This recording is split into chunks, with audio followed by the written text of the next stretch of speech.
Yeah, well, listen to this. Today, Fox News presented President-elect Trump with the Patriot of the Year award. Yeah, it's a huge honor because out of all the totally made-up awards, Patriot of the Year is the biggest. I'm joking. Patriot of the Year is one of the most prestigious awards made out of macaroni. It's made out of macaroni. That's as good as the comedy gets. They have a room full of professional comedy writers there. That's the word, made out of macaroni, and that's the Democrat Party today. They murdered comedy long ago.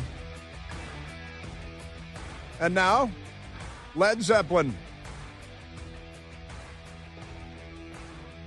I don't know about where you hang out, but everywhere I go, they're playing Led Zeppelin and they're playing Jimi Hendrix. They're playing 50-year-old music. In Washington, you go to a restaurant, go to a bar, go to a place with a patio. Note the music. They have these apps on phones, you know. Hold it up, it'll tell you the song and who did it and what year it came out and all that good stuff. 50-year-old music is being played everywhere. At college bars, 50-year-old music. What is up with that? That's what I want to know. Crazy, man, crazy. I am telling you. Yes, I am. The Reuters news agency with a headline from yesterday, Mohammed was most popular boy's baby name in England and Wales in 2023. It took him a little while to collect those statistics, I guess. The dateline is London, December 5th, the Reuters news agency.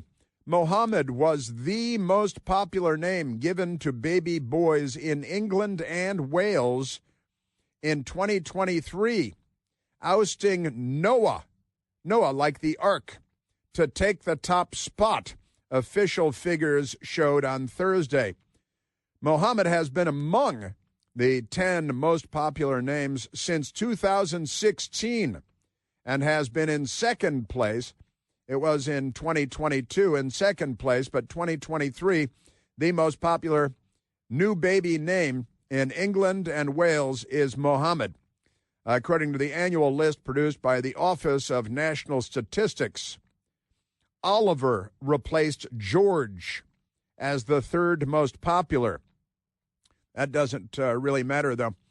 For baby girls, the top three most popular names in 2023 were Olivia, Amelia, and Isla, I-S-L-A, unchanged from the previous year. Isn't that fascinating?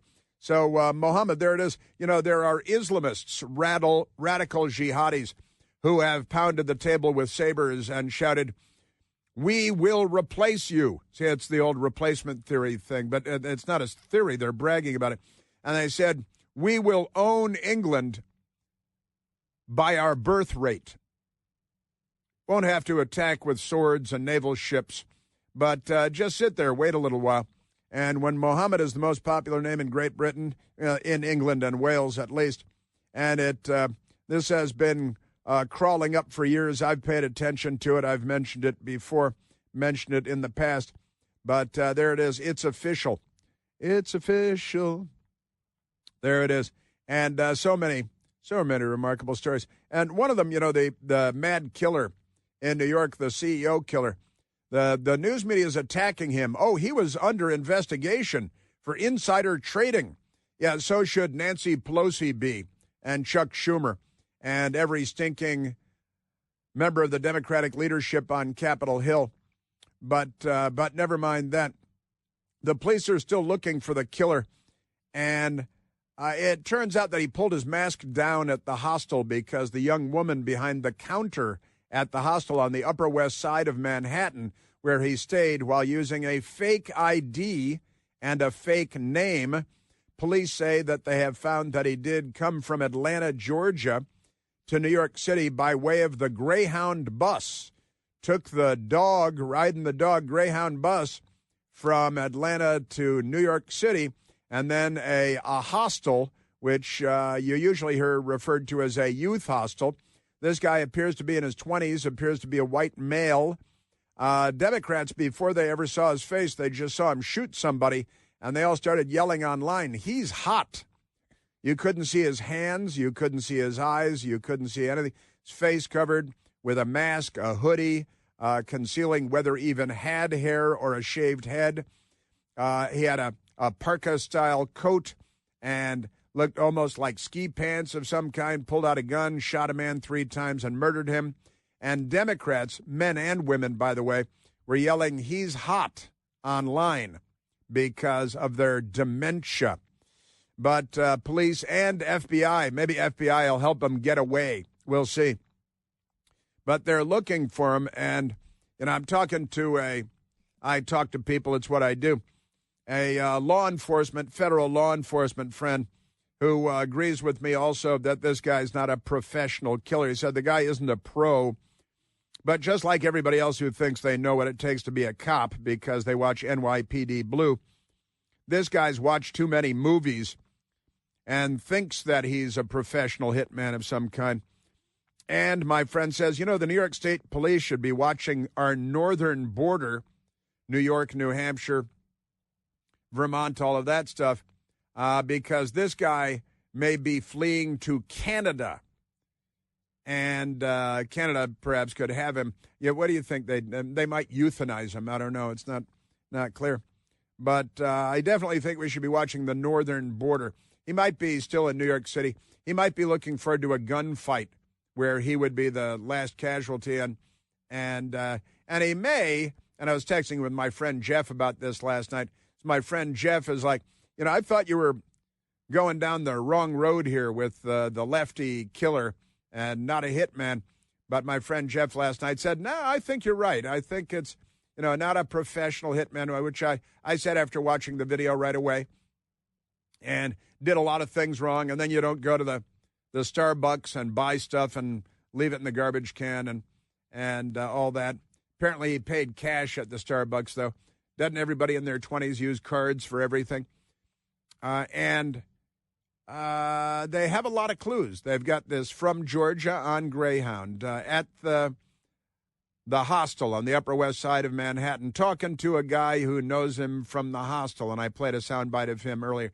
The woman at the front desk who asked him to pull his mask down. We don't know whether the reports are because she was flirting or he was flirting, but she might have just been, saying, why is Creepy Boy standing here with a mask on? Is he a wanted criminal? I can't speak to what her motivation was in telling him to pull the mask down, but a good suggestion. And because there were surveillance cameras behind the counter, behind the desk there, we have the pictures of his face. And if you knew him, it would be easy to identify him. Say, oh, yeah, that's Michael Piercy. Now that I can see his face, it's clear. With the hoodie and now the mask is pulled down, it's obviously Michael Piercy. In this case, it's obviously not Michael Piercy. But if I knew who this guy was, if I worked with this guy or he was a neighbor or a family member, I would look at these photographs and the videos too, but the photographs of the face, and you'd know who he is immediately. And the police are on the case. I hope that they're watching our northern border in case he is trying to flee. But he did ride the dog. He rode Greyhound up from Atlanta, they say. So he doesn't have a car to go across the border. But he might, hop on another Greyhound bus to Canada. Go to St. Catharines. Go to wherever you're going in Canada. So I wouldn't rule that out. However, he probably doesn't have a ton of money. And he got the bullets, of course, talking about this yesterday with his little code words written on the bullets, which sound a lot like a left-wing college professor's book from 14 years ago or 15 years ago that he wrote about the terrible health insurance companies and how awful they are, and they must be stopped. And so there is a connection there, presumably. Look for an online purchase of that book by someone in Atlanta, and then start checking driver's license photos of Georgia white males that ordered that book online, right? I'm not a detective, but I've seen a couple of episodes of Columbo, so I know how these things work. Honestly, remarkable things. All right, now, with that said, we've got, we do have some audio on the creepy killer, right, on all that going on there. And of course, what was going on Capitol Hill yesterday. Oh, that's what I wanted to get to. I wanted to get to the hearing on Capitol Hill with the head of the United States Secret Service that took place yesterday while we were on the air, and we made it our tease for today, as a matter of fact. That's soundbite number 19, where that begins. The acting director of the United States Secret Service is a man, a white man, appears to be cisgender, and his name is Ronald Rowe, and he gets mixed reviews from people that I talked to. People have used disparaging terms to describe him as a leader at the Secret Service. I don't know him personally, but he doesn't get straight A's from people that know him and people that have known him for a long time. I can tell you that. But the hearing up there to talk about the state of the Secret Service and the assassination attempts on President Trump, one in Butler, Pennsylvania, where he was grazed by a rifle bullet, a sniper's bullet, and that ought to be frowned upon, and it is. And then another creepy boy crawling around in the bushes, West Palm Beach, Florida, one of President Trump's golf courses and clubs there. But here's Ronald Rowe, and he's being asked questions by Republican Congressman Pat Fallon. And Pat Fallon was not sitting still for his bureaucratic stuff. So it started like this. Were you the special agent in charge of the detail that day? Actually, let me address this. Could you please, staff, leave that? Oh, no, leave that one up with the circle around me. Thank you. So actually, Congressman, what you're not seeing is the sack of the detail out of the picture's view. And that is the day where we remember the more than 3,000 people that have died on 9/11. I actually responded to Ground Zero. I was there going through the ashes of the World Trade Center. Mm-hmm. I was there at Fresh Kills. I'm not asking you that. I'm asking you, Congressman. Were you the special agent in charge? To show respect for a Secret Service member that died on 9/11. Oh, that you're trying to be. Do not invoke 9/11 for political purposes. Oh, I'm not. I'm invoking this. You are, sir. Gentlemen, and you are out of line. I would like to ask him a question, please. You are out of line, Congressman. Don't try to bully me. Gavel, order. And so Ronald Rowe, the photograph was of Ronald Rowe standing behind Kamala Harris and Joe Biden at the September 11th commemoration in Lower Manhattan. President Trump was over here, frame right, and Rowe wasn't standing with but it was interesting. And then he starts yelling, I was at 9/11. And I was like, it's not really what we're talking about now. That was decades ago, but thanks for your input. It continued. I am an elected member of Congress, and I'm asking you a serious question, and you are playing politics. I am a public servant who has served this nation, and you won't answer the question. On our country's darkest day. Committee will come to order. Committee will come to order. I'm asking you serious questions for the American people, and they're very simple. They're not trick questions. Were you the special agent in charge that day? No, I wasn't. I was there representing the United States Secret Service, sir. Mr. Fallon, your time's expired. It did not affect protective operations. You know why you were there? Because you wanted to be visible, because you were auditioning for this job. I was there to pay respect for a fallen member of this agency. You endangered President Biden's life, Vice President Harris's life, because you put those agents out of position. Mr. Chairman. Did you have a radio with you? Mr. Fallon, your time has expired. You have a weapon? I did, sir, and you are out of line. Mr. Chairman. You are out of order. That went pretty well. Ronald Rowe, I don't think he's going to remain the head of the United States Secret Service, I'm guessing. On 9/11, what you were doing all those years ago is not really important to what we're talking about right now. And yelling at the congressman, totally out of line. You're a witness testifying before Congress. Way out of line. News media tried to ask him questions on his way out, and that didn't work very well either.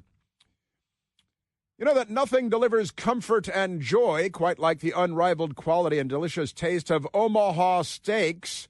Omaha Steaks guaranteed perfection in every single bite, and right now you can save tons of cash on unforgettable gifts with 50% off the entire website at omahasteaks.com.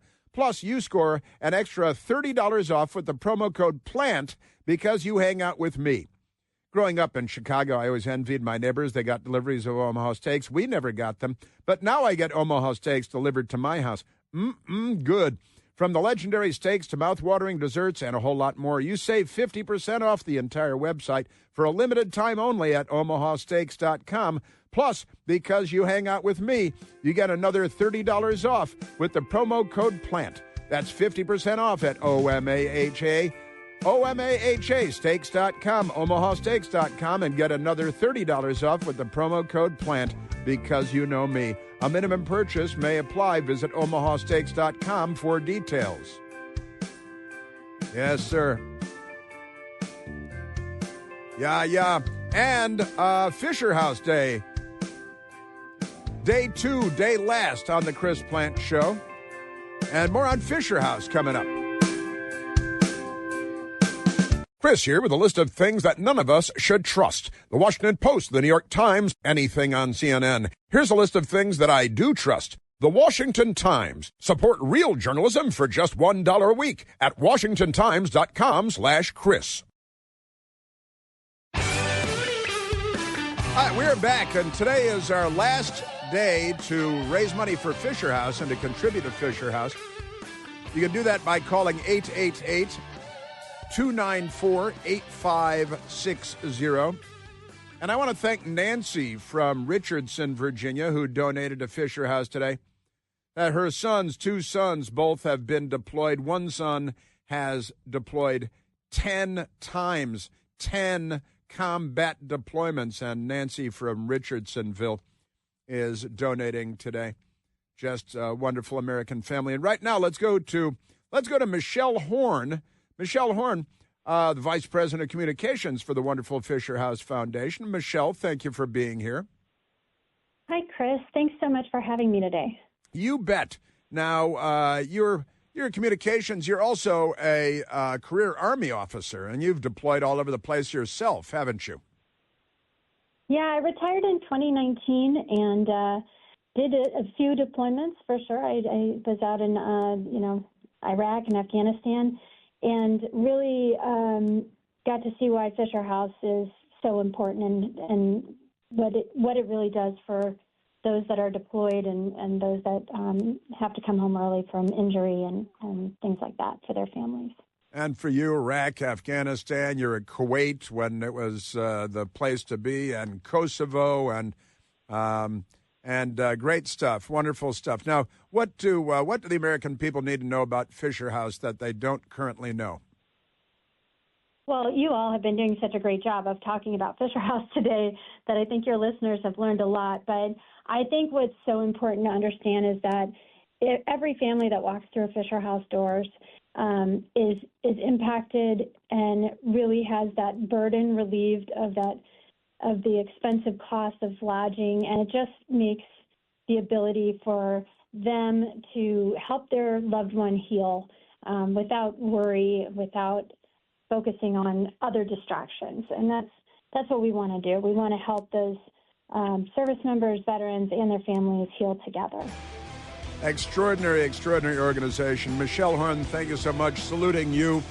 Please call 888-294-8560. We have raised $320,876.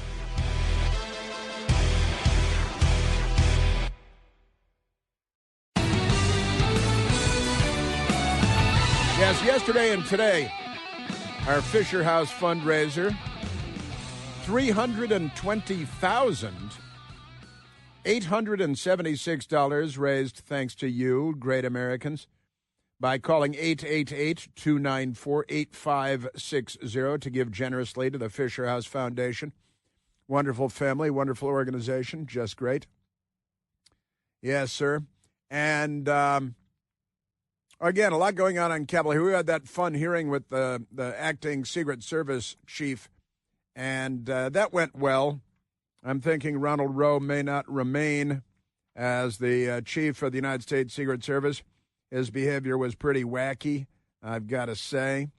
The screaming and yelling, which he started. And then he's like, well, 9/11, I was there, 9/11. That's not really relevant to what we're talking about right now. He was positioning himself in the photo op when he probably shouldn't have been there at all, given his rank and his position. The agents on the protective detail from the protective division might have been there behind Joe Biden, Kamala Harris, perhaps behind President Trump, Donald Trump, all that good stuff. Oh, speaking of which, there's kind of a funny, since we're talking about a list of presidents, the Daily Mail out of the United Kingdom has a new survey out. They've taken a poll of sorts, and the headline is, Biden will leave office as the, quote, worst president, end quote, in modern memory. The worst president in modern memory.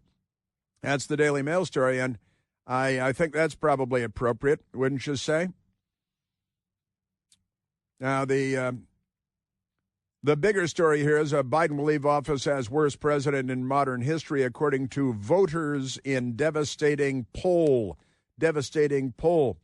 The JI Partners polled 1,006 registered voters for their views on Joe Biden, and the respondents were asked to rank 9 recent presidents from best to worst.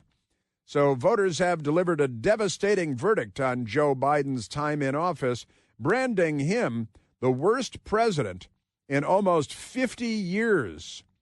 The exclusive Daily Mail poll found Biden was less impressive than Jimmy Carter. I've been saying that for years now, haven't I? The only person that's happy about the Biden presidency is Jimmy Carter. Isn't that amazing? Yes, sir. Womp, womp, womp. Who was voted out after a single term, after presiding over double-digit inflation and a botched effort to rescue American hostages in Iran? Yes, Desert One. I remember it well. The poll result also makes him worse in voters' minds than Richard Nixon, who was forced to resign rather than face impeachment over the devastating Watergate scandal.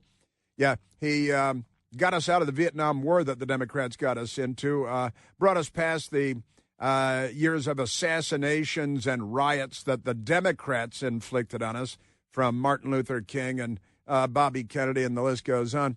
But never mind that. He established détente with the Soviet Union and open relations with communist China. Richard Nixon was a very consequential president and not the mean dog that they make him out to be. But the poll results makes him worse in voters' minds than Richard Nixon. And yet when 1,006 registered voters were asked to rank the last 9 presidents in order from best to worst, Biden came in at the very bottom of the table, making him the worst in 47 years. Some 44% placed him as one of the worst 2, while only 14% placed him in the top 2, giving him a net score of 30 points underwater. That was worse than Richard Nixon, came in with negative 25 points underwater. Donald Trump with 15 points underwater. Isn't that remarkable? Because of the smears, And you know who came out best? Who came out best in this survey? Huh? Anybody? Jasmine? Ronald Reagan came out best. Ronald Reagan came out the very best. 40% positive, only 10% negative. Almost comically, Barack Obama is second to Ronald Reagan, but that's because it'd be racist not to vote for him. You know how that goes, because Democrats. Then Bill Clinton, after that. The most popular to the least popular are ranked thusly. Ronald Reagan, most popular. Barack Obama, ridiculously second. Bill Clinton, third. George W. Bush, fourth.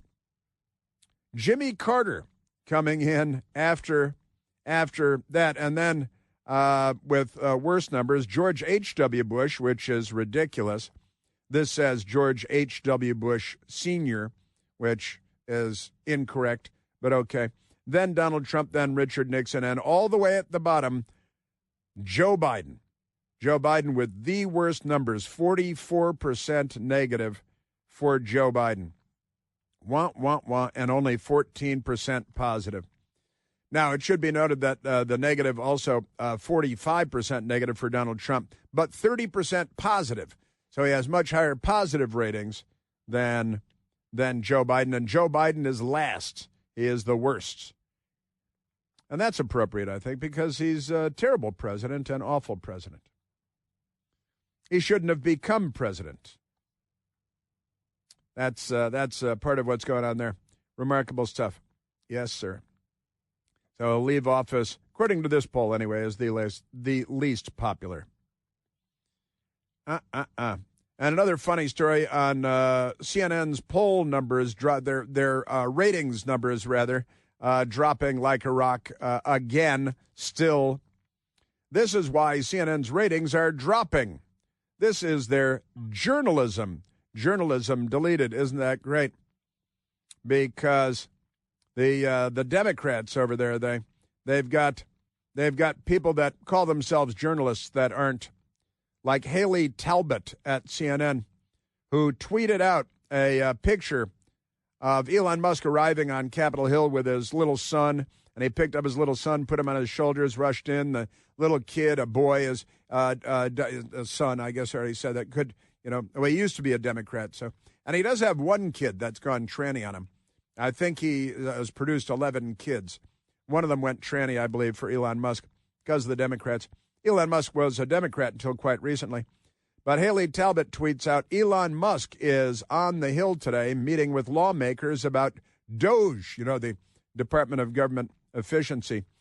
Unclear why, but he has a small child in tow.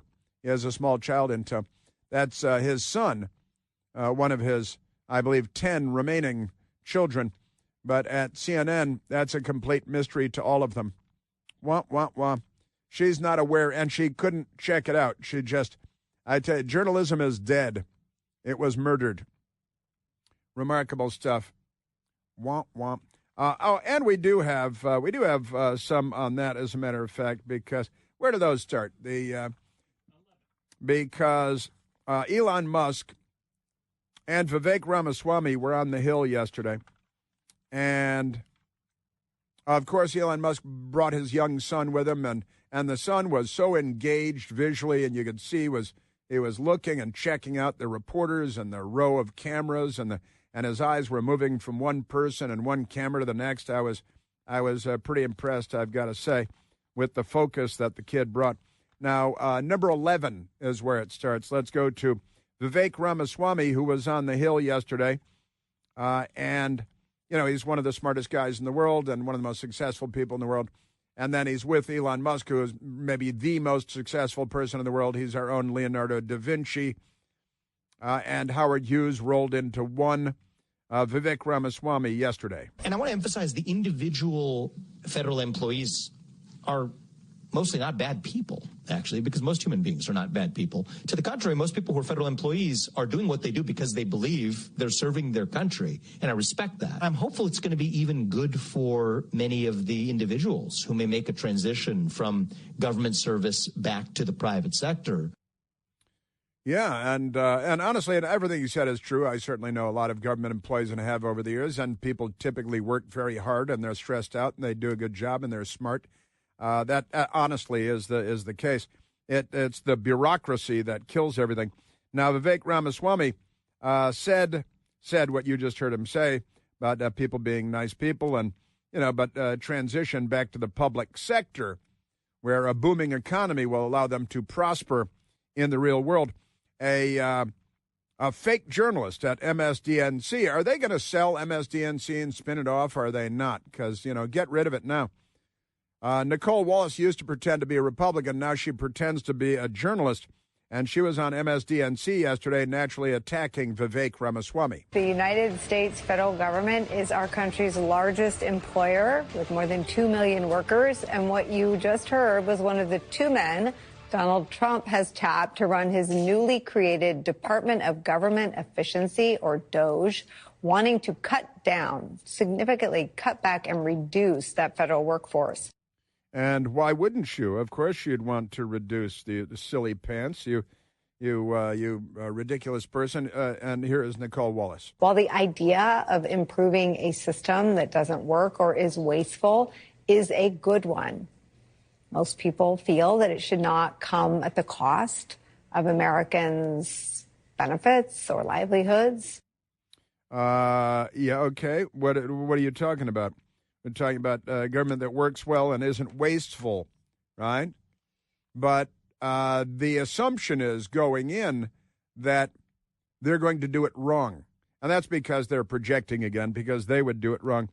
Even Lurch of the Addams family, Senator John Fetterman from Pennsylvania, who is a total freak show, of course, but he's been getting a bunch of stuff right lately, I've got to confess. And Fetterman was there yesterday. I believe that he actually met with Elon Musk and with Vivek Ramaswamy and talked about things that ought to be done to make government more efficient. And John Fetterman recognizes the obvious when he sees it. I admire Mr. Musk. He's been involved in very important parts of American society, AI, SpaceX, and other kinds of things. Yes, he's on a different team, but that doesn't make me an enemy. I don't automatically going to become a critic. It's like, hey, he has made, he's made our economy and our nation better, and our politics are different, and I don't agree with some of the things that he might say, but that doesn't make him, like I said, an enemy. Yeah, well, how open-minded. That's almost normal. That's quite remarkable. What next? I can't imagine.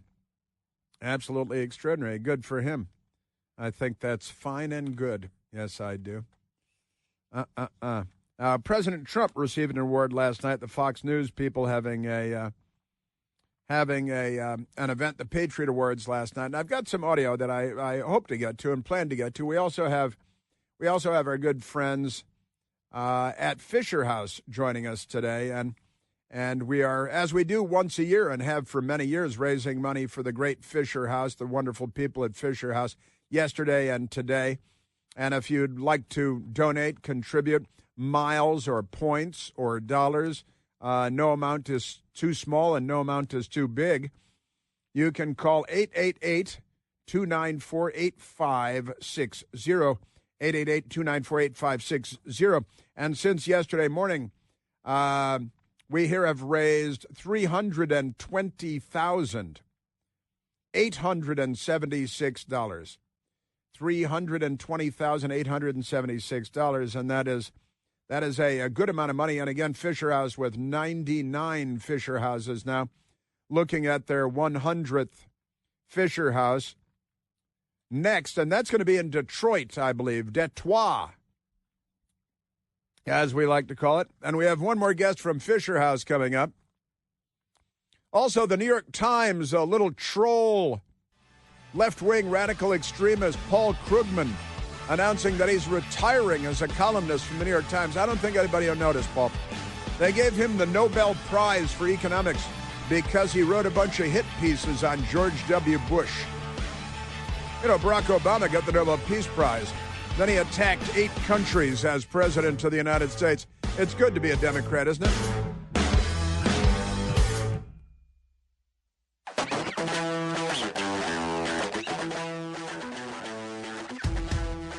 Ah, yes. All right, we're keeping an eye on everything for you here, and including the Daniel Penny trial in New York, where there appears to be a deadlock among the jury. And we'll try to keep you posted on that. But right now, we're going to go to a great friend of the show and of the United States of America, to Patrick Nugent, to talk about the wonderful people at Fisher House. And Patrick, thank you for joining us today. Thank you for having me. Excited to be here. Now, Patrick, you were shot through the hip and naturally ended up in the hospital as a result. And the Fisher Houses became a big part of your life and your family's life. Is that right? Yes, definitely. They were the ones that made it possible for my family to be there with me by my side when I was in the ICU, and then months later, once I was moving around different hospitals. So I grew up in Cleveland, Ohio, but my parents had to fly to Hawaii. They had to fly to Walter Reed. So all that cost added up, and instead of staying at hotels and, not being able to afford it, they were able to, stay at the hospital grounds at the Fisher House, so they could be there with me during all my major surgeries and during all my recovery. all my major surgeries and all my recovery. And you ended up at Walter Reed, and I know I've been to the Fisher houses at Walter Reed, fairly close to our radio station here. Just wonderful, beautiful. At Christmas time, wonderful and beautiful, and such great people. And your parents had to go from Cleveland to Hawaii, and then to just outside of Washington, D.C., and these are very expensive places. And, you know, not everybody's Elon Musk. So the Fisher House is there, and the accommodations are just extraordinary, aren't they? Yeah, they were phenomenal. And not only the accommodations, but just the fact that my parents got to be in close proximity to other families that had loved ones in the hospital as well. So there was that camaraderie as opposed to them just being isolated in a hotel room. There's that community aspect that they got to share being at a Fisher House. Right. That's exactly. And I got to tell you, I mean, just having been there at Christmas time, and the families all come together and they become buddies for life. And the families that share the Fisher houses stick together. You make friends that you've got a bond with the other families in the Fisher houses that can't be replicated. And that's quite extraordinary. And the Fisher family is so wonderful, and the organization is just so great. And for a great many years now, been working with the Fisher House people, the organization, the foundation, the family, and all the wonderful people. And Patrick, you probably weren't tuned in earlier, but this far yesterday and today, because of our great listeners, we've raised $320,876. And that 100th Fisher House is on its way. And Patrick, now you went on to compete in the Invictus Games, is that right? In Dusseldorf, in Deutschland. I did, yes. So you recovered well, experience. Yeah. And you kept serving. And tell me how you are now. Yeah, so the injury that I received due to the gunshot wound is permanent in nature, unfortunately, but that didn't stop me from being able to continue to compete at like a high level in sports. And so even though the injury will pretty much be with me the rest of my life, it hasn't really affected my ability to continue to go out and do the things that I love. And one of those things is competing in adaptive sports. And that is a great thing. And listen, God bless you, Patrick Nugent. Thank you so much. Saluting you, my friend. You're an extraordinary human being, a great American. And the wonderful people at Fisher House, please help them out if you can, with points, with miles, with dollars, at 888-294-8560. Thank you, Patrick. Thank you, my friend. So much news to get to. Major break and the CEO killing there. And Daniel Penny, jurors unable to reach unanimous decision because some of them are just members of a lynch mob.